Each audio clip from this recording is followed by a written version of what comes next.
forever. The Earth is running out of some pretty essential and treasured items. Number 10. Phosphorus. Phosphorus, to most people, is just another block on the table of elements. However, it's critical to everything we need to survive. Phosphorus is one of the 3 main components in fertilizers, which are used to grow the food we consume every day. Only 5 countries in the world have phosphate rock reserves, one of which is the United States. The decline of these reserves means bad news for everyone. Phosphorus is needed to create DNA and cell membranes in the human body, and it has no substitute. Number 9. Helium. It's just for party balloons, right? Wrong. Helium is used in tools such as MRI scanners to cool the machine and keep it from overheating, and radiation monitors. Helium is naturally occurring in the Earth's crust through radioactive decay. Most unfortunately, it cannot be artificially produced. What's especially alarming is that the United States is getting rid of its helium reserves because of a law passed by Congress in 1996 called the Helium Privatization Act that forces us to sell off all of our helium. The reason for this law?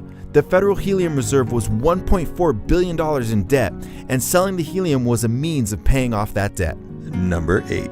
Wine. It's hard to imagine the world without the perfect glass of Pinot Grigio or Moscato. Sadly, wine production is failing to meet consumer demands for the delicious adult beverage. In recent years, there was actually an abundance of wine, but European governments, in order to boost wine prices, had many vineyards destroyed to make way for housing. Now, winemakers are struggling to keep up with the demand for wine because they simply don't have enough grapes to make the amount of product needed. Number 7. Bacon. Vegetarians might not be concerned about this. Some might even say they're delighted at the prospect. The rest of the world, however, is not pleased about the so-called apocalypse.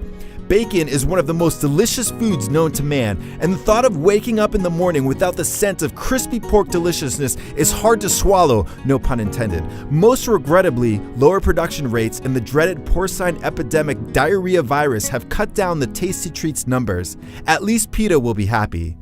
If you're a bacon fan, not to worry, however, as it likely just means higher prices. Number 6. Coffee. It just gets worse and worse, doesn't it? Not only are we running out of wine and bacon, but those who depend on their daily dose of Java are going to be left out in the cold as well.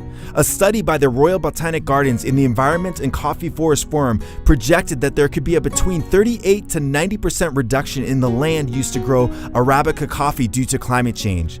Aside from climate change, coffee plants are also being hit hard by a fungus called coffee rust.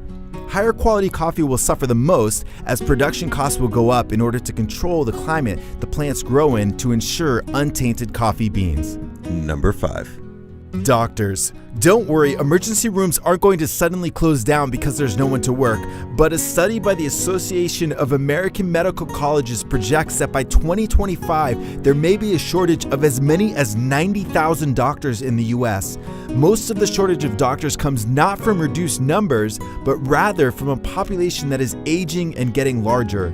In addition, the Affordable Care Act mandate made sure all Americans were covered by health insurance or else they were fined, so the sudden influx of new patients through the healthcare facilities' doors has increased the demand on the current doctors in the system.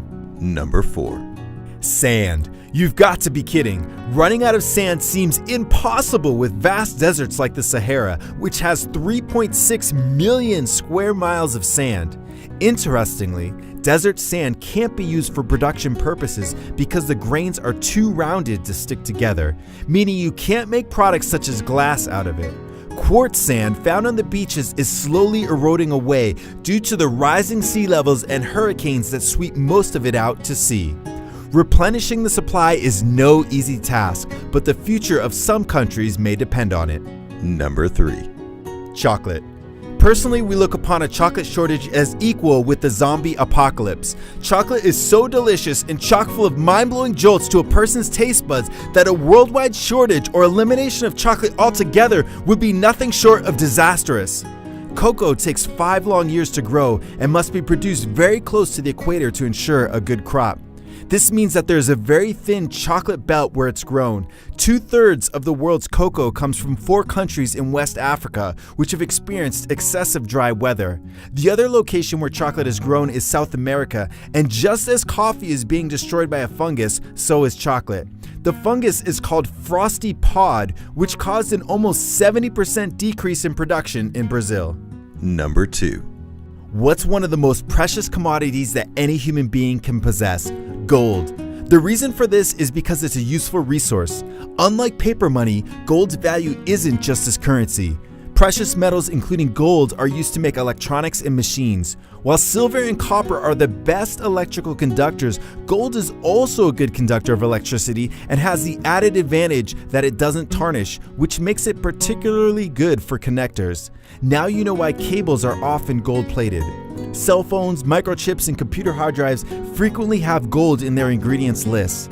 Some estimate that it may only be about 20 years before we run out of mineable gold. Since gold has become difficult to find in the mining business, we may soon be finding ourselves in search of a new precious metal to make products with. Number 1. Antibiotics. It's not so much that we're running out of a supply of antibiotics, but rather a useful supply. In fact, antibiotics as we know them may go the way of the dodo. The reason for this is an increase in new strains of bacteria that are resistant to antibiotics or ignore them altogether. Some bacteria can even shut antibiotics out, preventing them from doing any good whatsoever. This wouldn't be so bad if we could develop new antibiotics, but there are so few researchers looking for new discoveries in this field that we may be doomed after all. Pharmaceutical companies are focused on drugs that treat chronic conditions such as heart disease, cancer, and diabetes, which are more lucrative for them than antibiotics because they cost more and patients take them for longer periods of time. Subscribe for more videos.